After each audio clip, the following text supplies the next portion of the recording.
የህወሓት ጦር በምዕራብ አቅጣጫ የመከላከያ ኃይል ደግሞ በምስራቅ አቅጣጫ እየገሰገሱ ነው። የመከላከያ ሜካናይዝድ ኃይል ትግራይን ከቧል፣ ቀለበት ውስጥ አስገብቷል። ከምዕራብ ትግራይ የተንቀሳቀሰው ሜካናይዝድ ወደ ምስራቅ ትግራይ ከፍተኛ እንቅስቃሴ እያደረገ ይገኛል። በአራቱም አቅጣጫ ትግራይ በሜካናይዝድ ጦር ተከባለች። አብይ ስብሰባችንን ለመረበሽ ድሮን ላከብን ያሉት አመራሯ ጦሩ ወደ ምስራቃዊ ትግራይ አደገኛ እንቅስቃሴ እያደረገ ነው ብለዋል። ውጥረቱ ታሰበው በላይ ከጫፍ የደረሰበት ሁኔታ ተፈጥሯል። ህዝቡ ተጨንቋል። የህወሓት ጽሕፈት ቤት ኃላፊ ወይዘሮ ፈትለወርቅ ገብረ እግዚአብሔር ሞንጀሪኖ ፌዴራል መንግስቱ ወታደሮቹን ከምዕራብ ትግራይ ወደ ምስራቅ ትግራይ እያዛወረ መሆኑን ይፋ አድርገዋል። የዚህን ወታደራዊ እንቅስቃሴ ዝርዝር ዓላማ በመግለጫው ላይ በግልጽ ባያብራሩም ድርጊቱን በቅርበት እየተከታተሉት መሆኑን አመላክተዋል። ወዲህ ደግሞ ጄኔራል ጻድቃን ባጋለጡት ጥብቅ ወታደራዊ መረጃ ህወሓት ጦር በምዕራብ አቅጣጫ እየተንቀሳቀሰ መሆኑንና በዚህ ግንባር ውጊያ ለመክፈት ተዘጋጅቷል ብለዋል። የህወሓት ጄኔራሎች በአሁኑ ወቅት ሰፊ ወታደራዊ ስትራቴጂ ነድፈው እየተንቀሳቀሱ መሆኑን የገለጹት ጄኔራሉ በተለይ ከውጭ ወደ ውስጥ ለማጥቃት ተዘጋጅተዋል ብለዋል። ለዚህም ሱዳንን እንደ ዋና ወታደራዊ መንቀሳቀሻ እየተጠቀሙ መሆኑን ተጨባጭ መረጃዎችና እንቅስቃሴዎች መኖራቸውን ተናግረዋል። ሱዳን ውስጥ ለዓመታት የተደራጀው አርሚ 7 እንደ ቀጠናዊ ሚዛን ማስጠበቂያ ለመጠቀምና ከውጭ ወደ ውስጥ ለማጥቃት ተጨማሪ ኃይል እያስገቡ ነው ብለዋል። በቅርቡ አርሚ 13 ወደ ሱዳን መሻገሩን ያረጋገጡት ጄኔራሉ ሌሎች ተጨማሪ አርሚዎችም ሊጨመሩ እንደሚችሉ ፍንጭ ሰጥተዋል። በምዕራብና ምስራቅ አቅጣጫ የመከላከያንና የህወሓትን ጦር ወታደራዊ ስምሪት እንዲሁም እንቅስቃሴ በስፋት እንቃኛለን። ቪዲዮውን ላይክ አድርጋችሁ በመጀመር አብራችሁን ቆዩ።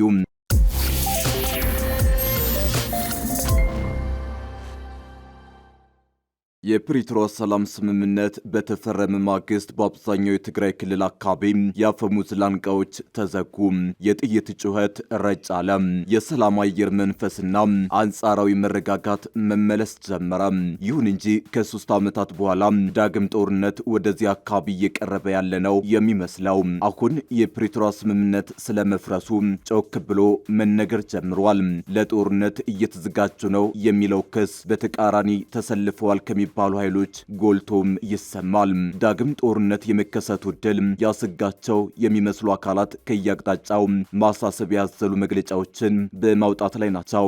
የትግራይ ጊዜያዊ አስተዳደርን አፍርሶ ስልጣን በጉልበት በመንጠቅና ከጦርነቱ በፊት የነበረውን የፈረሰ ክልላዊ ምክር ቤት መልሶ በመትከል የሚከሰሰው የህወሓት ቡድን ከኤርትራ ከሱዳንና ከግብጽ ጋር ብቻ ሳይሆን በሀገር ውስጥ ከሚንቀሳቀሱ እንደ ፋኖ፣ ኦነግ ሸኔ፣ አጉጉሙና ሌሎች ኃይሎች ጋር ተባብሮ ጽምዶ የተባለ ግንባር ፈጥሯል በሚል ይከሰሳል። ህወሓትን ከውጭና ከውስጥ ኃይሎች ጋር ተሰባስቦ በቀናት ውስጥ ጦርነት ሊከፍት እየተዘጋጀ ነው የሚለው የፌዴራል መንግስትም ቢሆን በተቃራኒው የህወሓት የሱዳንና የኤርትራን ተቃዋሚዎች በመደገፍ በተቃዋሚዎቹ ዘንድ ሲከሰስ ይደመጣል። ከቅርብ ጊዜ ወዲህ ይህ መካሰስ ተካሮ ወደ ጦርነት የሚያስገባ ውጥረት መፍጠሩ በሰፊው እየተነገረ ሲሆን ኢትዮጵያ በቅርብ ጊዜ ወደ ዳግም ጦርነት ልትመለስ ትችላለች የሚለው ዓለምን ያሰጋ ጉዳይ ሆኖ ሰንቷል። ጦርነቱ ደግሞ ጽምዶ በሚል ስም በተሰባሰቡ ኃይሎችና በፌዴራል መንግስቱ መካከል በዋናነት እንደሚሆን ሲነገር ቆይቷል። ይህ ጦርነትም በዋናነት በሰሜን ኢትዮጵያ በትግራይና በአጎራባች ክልሎች አካባቢ እንደሚሆን ሲገመት ቢቆይም በርካታ ለጉዳዩ ቅርበት ያላቸው ተንታኞች አድማሱ እንደሚሰፋ ይናገራሉ።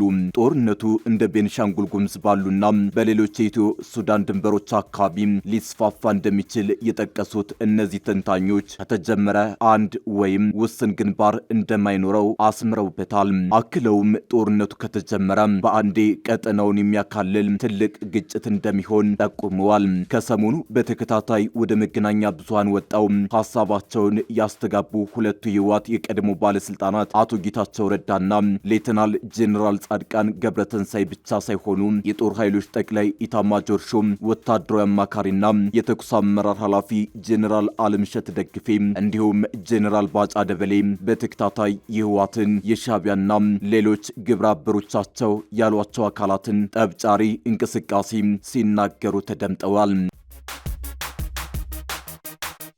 የኢትዮጵያ የብሔራዊ ደህንነት ተግዳሮቶችና የመፍትሄ አቅጣጫዎች በሚል ርዕስ የኢትዮጵያ ብሔራዊ መከላከያ ኮሌጅ ባካሄደው ዓመታዊ የምክክር ጉባኤ ላይ ንግግር ያሰሙት የጠቅላይ ሚኒስትሩ የምስራቅ አፍሪካ ጉዳዮች አማካሪና የዲሞክራሲያዊ ስምረት ትግራይ ስምረት ፓርቲ አመራር አቶ ጌታቸው ረዳ ቀድሞ አመራር የነበሩትን ህወሓትን የውጭ ኃይሎች ፍላጎት አስፈጻሚ መሆኑን በሰፊው ተንትነዋል።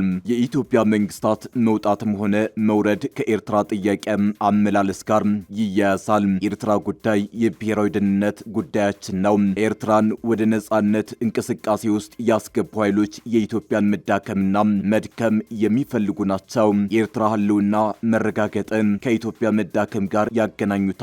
የህወሓትና የሻዕቢያ ግንኙነት የጠብና የእርቅ ነው። ሻዕቢያ የኤርትራን ሀገርነት በመጠቀም ቀጠናውን ለራሱ ፍላጎት ለመዋል ይፈልጋል። የሳህል አርቲፊሻላዊ አስተሳሰብ ታሪክ ላይ ነው የኤርትራ ነጻነት የተመሰረተው። ጅቡቲን ላለመመቀኘት ነው እኛም አሰብን እንዳይጠቀሙ ያደረግነው ይላል። ሆኖም ኤርትራን አፍኖ ለመግዛት ሲባል ነው በሩን ዝግ የሚያደርገው የሚል ይዘት ያለው ሰፊ ገለጻ ያቀረቡት አቶ ጌታቸው ህወሓትም ይህንኑ የሻዕቢያን ህልም ተቀብሎ የሚነዳ ኃይል ባደረጉት ጽንፈኛ አመራሮች እጅ መውደቁን ነው የተናገሩት። ሁለቱም ኃይሎች ጦርነት የመጀመር ፍላጎት ቢኖራቸውም ነገር ግን መከላከያን የሚቋቋም ምንም እድል እንደሌላቸው ነው አክለው የተነተኑት። በዚሁ መድረክ ላይ ንግግር ያደረጉት ጄኔራል አለምሸት ደግፌ ህወሓትና አብረውት ተሰልፈዋል ያሏቸውን ኃይሎች ጉዳይ አንስተዋል። የብሔር ጽንፈኞች እንዲሁም እኔ ማልመራት ኢትዮጵያ እንደፈለገች ትሁን የሚሉ ኃይሎች ሲሉ ህወሓትን፣ ፋኖንና ኦነግ ሸኔን የመሳሰሉ ኃይሎችን በአክራሪነትና በስልጣን ጥመኝነት ፈርጀዋቸዋል። የውጭ ኃይሎች የራሳቸውን ፍላጎት ለመጫን እነዚህን በውስጣችን ያሉ ኃይሎችን እየተጠቀሙ ነው ያሉት። ጽንፈኛው የህወሓት ቡድን በግዳጅ ወጣቶችን በመመልመል ጭምር ከኤርትራ ከሱዳንና ከግብጽ ጋር ጭምር በመተባበር አገር ለማወክ እየተንቀሳቀሰ ነው። የአማራ ፋኖ ጽንፈኛ በዓላማ ከማይመሳሰለው ከኦነግ ሸኔ ጋር ጭምር ተቀናጅቶ ለጥፋት እየተሰለፈ ነው። በስልጣን ጥመኛ አክራሪ ብሔርተኞች የተነሳ ሀገሪቱ እየታመሰች ነው። የስልጣን ስስት ባደረባቸው ልሂቃን የተነሳ እየታመስን ነው። በደርግ ዘመን በአጠቃላይ ወደ 11 ቢሊዮን ዶላር ነው ለጦርነት ወጪ የሆነው። ይህ ወጪ ለልማት ፈሶ ቢሆን ኑሮ ወደ 2000 ትምህርት ቤት፣ ወደ 100 ሆስፒታሎች እንዲሁም ከ10 በላይ ዩኒቨርሲቲዎችን ይሰራልን ነበር።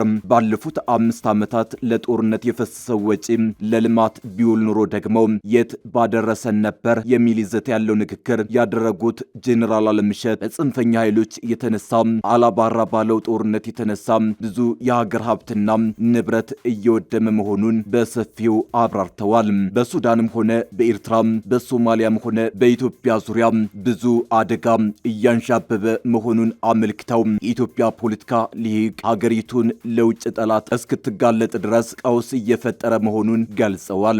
አክለውም ዘመኑ ለሚጠይቀው ጦርነት መከላከያው ሊቃጣ የሚችል አደጋን ለመመከት የበለጠ መዘጋጀትና የበለጠ መጠናከር እንዳለበት አስምረውበታል። በኬንያ ኢትዮጵያ አምባሳደር ጄኔራል ባጫ ደበሌ በበኩላቸው የህወሓትና የሻዕቢያ ፍላጎት ያሉትን መሰረታዊ ነጥብ ከሰሞኑ በሰጡት አንድ ብሔራዊ ቴሌቪዥን ቃለ መጠይቃቸው አብራርተዋል። ህወሓቶች ባለፈው ጦርነት ካላማጣ እስከ ደብረ ሲና ለመድረስ ብዙ ጊዜ አልፈጀባቸውም። ተመክተው ወደ ትግራይ ለመመለስ ደግሞ ከ10 ቀናት የበለጠ አልፈጀባቸውም። ወያኔ የኢትዮጵያን መንግስት የመቋቋም አቅም የለውም። ራሱን ለማትረፍና ስልጣኑን ለመመለስ ሲል ጽምዶ ብሎ ከሻዕቢያና ከሌሎች የታጠቁ ኃይሎች ጋር ግንባር ፈጥሯል። ሻዕቢያ የባህር በሬን ላጣ ነውና በፈር ዞን በኢትዮጵያ ድንበር ውስጥ ፈጥሬ ላቆያቸው በሚል ነው ጽምዶን የፈጠሩት። ከበስተጀርባው ደግሞ ፋይል የለሾቹ ፋኖና ሸኔ ያሉ የኤርትራ መንግስት ቅጥረኛ መንግስታዊ ወታደር ነው። በተለያዩ ሱሶች የተጠመደና ሰፈር የሚረብሽ ጎረምሳ አይነት ነው። የፈርዖን ልጆች ይገዙታል በማለት ሻዕቢያ እንደ ህወሓት ካሉ አካላት ጋር የጀመረው ትብብር ለቀጠናዊ ሰላም ጭምር አደጋ መሆኑን ገልጸዋል።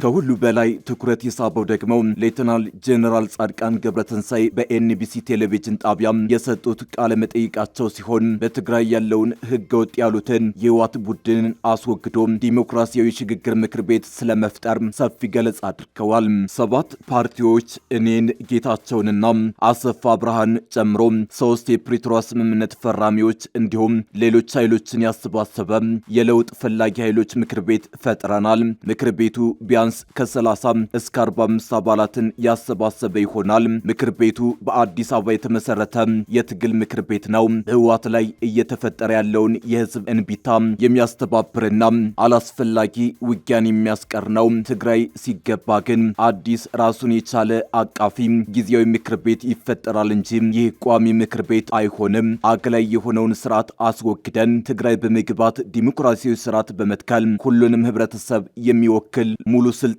ያለው የሽግግር ምክር ቤት የመፍጠር ዓላማ አለን የሚል ይዘት ያለው ሐሳብ አሰምተዋል። ጄኔራል ጻድቃን ገለጻቸውን ሲቀጥሉ ለውጥ ያስፈልጋል በሚሉ ኃይሎች መካከል 2 መሰረታዊ ነጥቦች ላይ መተማመን መስፈኑን ጠቁመዋል።